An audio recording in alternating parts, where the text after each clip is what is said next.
Let me explain how homing space works. Now, homing space is just an authentication system. It does not do anything else. It ensures that wherever homing space is used, the authentication process happens correctly. So, really speaking, I should explain where homing space system is used.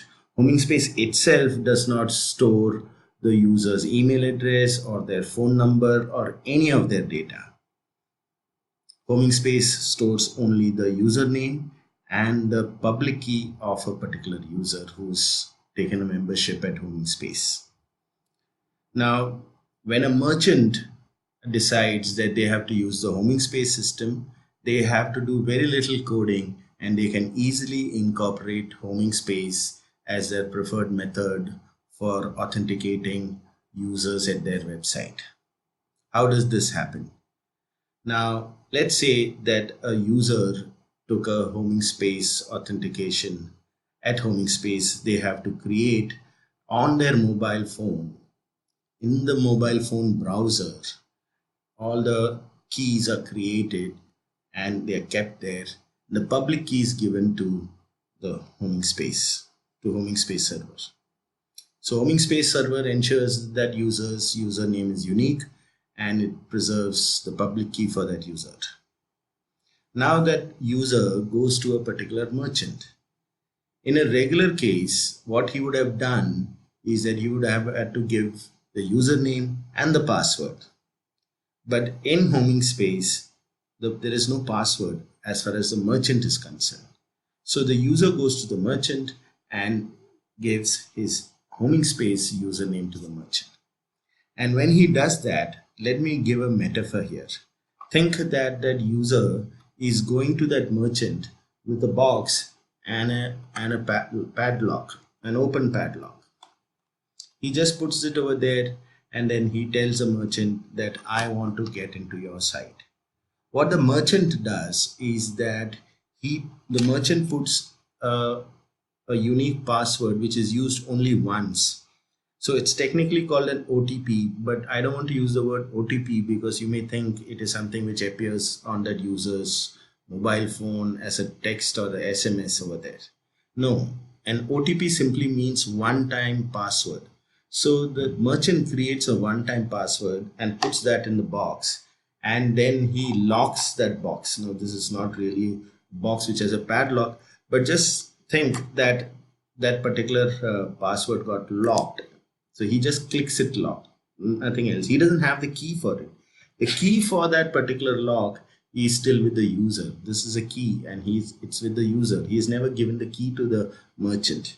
And what the merchant does is that this lock box with the password, one-time use password, comes back to the user. What the user does, he uses the key which he has and he unlocks it and he retrieves that particular password which was created specifically only for that particular time, and probably it will last only for a few seconds, and then he uses that particular password and then enters that merchant's website. What the merchant probably may do, there are several strategies, is that that particular password probably will be used to authenticate and create the session keys for that session for that user.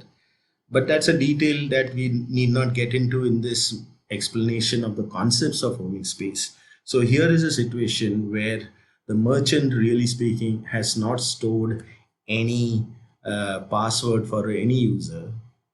The user has kept the keys for doing all this magic with himself or herself, and therefore the work gets done on that user's phone browser. Now there are finer details on what happens if that user has to access a site on his laptop and not on the phone. All those details are all taken care of. Furthermore, that particular key which is kept in that phone browser is actually protected by one password which that user remembers. But those are all details. The essential thing is that there are keys inside that particular user's browser, and the merchant has the capacity to lock in a particular password which is used once and give that locked password to the user. When I say password, it means it's a one-time use password.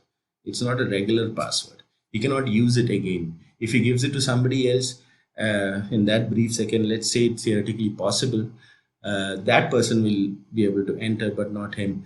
But even that is probably not possible because all this is happening inside the browser of his phone. And all this is happening automatically. Obviously there is no real padlock or anything of that sort, and that's how homing space does its work.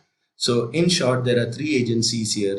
There's a merchant, there's a user, and there's a homing space service server which is there. The server is actually not storing any critical information about the user. It stores only the username and the public key of that user for this particular system to work, nothing else. And I hope this is clear. This is how homing space works. Thank you so much.